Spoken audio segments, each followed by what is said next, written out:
Today we celebrate the first glorious anniversary. With one will, one resolve, one cause. Our enemies shall talk themselves to death, and we will weary them with their own confusion. We shall prevail.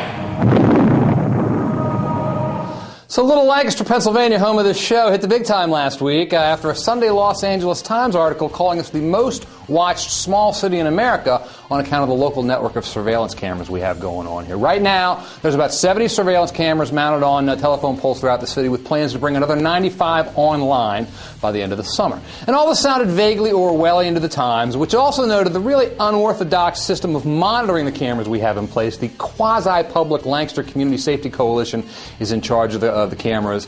The system has been funded mostly by private donors, and there's nothing really set in law in terms of whether the information is public or not.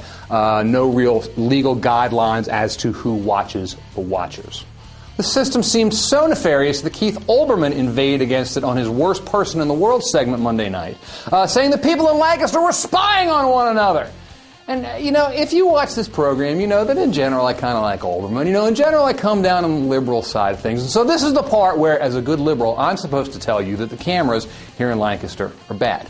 I pretty much think the exact opposite. I think the cameras are a pretty good deal. They're not going to prevent crime. They're not going to replace the police. But they can help police identify suspects more quickly. They do help provide solid evidence for use in court. And in that way, the cameras are both effective and efficient. They save taxpayers in the city of Lancaster money.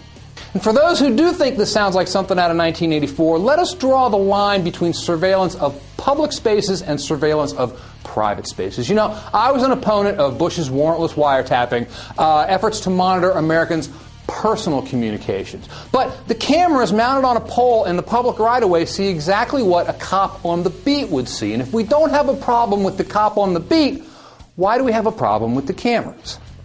What we do need are legal guidelines for use of the cameras at the state or the federal level. Lancaster's problem, such that it is that we're ahead of the curve, for once.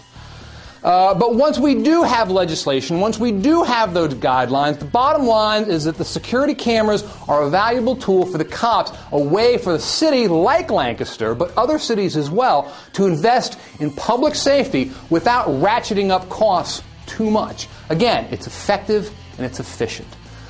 The day Americans can say that about their government in general will be a very good day indeed. Did you ever have the feeling you was being watched?